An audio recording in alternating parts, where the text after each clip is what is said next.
हज़रत मूसा अलैहिस्सलाम की कहानी। बहुत ज़माना पहले मिस्र के मुल्क में एक नन्हा बच्चा पैदा हुआ जिसका नाम मूसा था। वो एक ऐसे दौर में पैदा हुए जब उनके कौम बनी इसराइल पर बहुत जुल्म हो रहा था। मिस्र का बादशाह, जिसे फरून कहा जाता था, बनी इसराइल की बढ़ती हुई तादाद से खौफजदा हो गया था।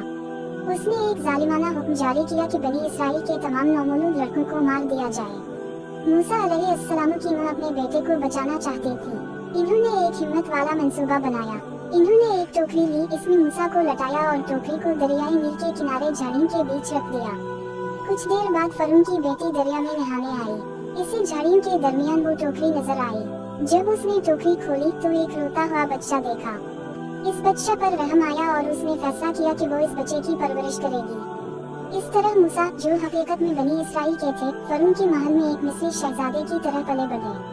जब मूसा अलैहिस्सलाम बड़े हुए तो इन्होंने देखा कि उनके कौम के साथ बहुत बुरा सलूक किया जा रहा है।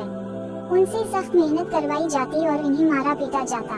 ये सब देखकर मूसा बहुत रंजीदा हुए। एक दिन इन्होंने देखा कि एक मिस्री सिपाही एक बनी इसराइली गुलाम को मार रहा है। गुस्से में आकर मूसा ने इस सिपाही को मार डाला। जब फरून को इस बात का इल्म हुआ तो मूसा को मिस्र छोड़कर एक दूर के मुल्क में जाना पड़ा। वो कई साल वहाँ रहे। एक दिन एक हैरत अंगेज वाकया पेश आया। मूसा अलैहिस्सलाम ने एक झाड़ी देखी जिसमें आग लगी हुई थी, मगर वो झाड़ी जल नहीं रही थी। उसी झाड़ी से अल्लाह ताला ने मूसा से कलाम किया। अल्लाह ताला ने हुक्म दिया कि मूसा मिस्र वापस जाएं और फरून से कहें कि बनी इसराइल को आजाद कर दे। मूसा अलैहिस्सलाम वापस मिस्र गए, लेकिन फरून ने उनकी बात मानने से इनकार कर दिया। तब अल्लाह ने मिस्र पर 10 बड़ी आफत नाज़िल की। हर तरफ मेंढक, मक्खियों, टिड्डियों की भरमार, पानी खून में तब्दील हो गया और दिन के वक्त अंधेरा छा गया। आखिर में एक सख्त तरीन आफत के बाद फरून ने हार मान ली और बनी इसराइल को जाने की इजाजत दे दी। मूसा अलैहिस्सलाम ने अपने कौम को मिस्र से बाहर निकाला, लेकिन जब वो बहर कलज़म रेड सी के किनारे पहुंचे तो फरून को पछतावा हुआ और उसने अपनी फौज उनके पीछे भेज दी। मगर मूसा अलैहिस्सलाम को अल्लाह पर भरोसा था।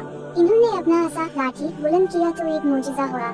समंदर 2 हिस्सों में बट गया और दरमियान में रास्ता बन गया। बनी इसराइल खुश्क जमीन पर चलते हुए समंदर पार कर गए। जब वो महफूज हो गए तो समंदर वापस अपनी हालत पर आ गया और फरून की फौज डूब गई। यूं मूसा अलैहिस्सलाम और बनी इसराइल को आज़ादी मिल गई। फिर वो एक लंबे सफर के बाद कोहत और माउंट साइनाई पर पहुंचे।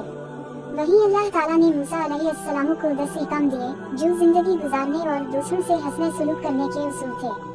हज़रत मूसा अलैहिस्सलाम की जिंदगी मुजाज़ात, हिम्मत और रहनुमाई से भरी हुई थी। एक नन्हे बच्चे से लेकर वो एक अजीम रहनुमा बने, जिन्होंने अपनी कौम को जुल्म से निजात दिलाई और इंसाफ और नेकी की राह दिखाई।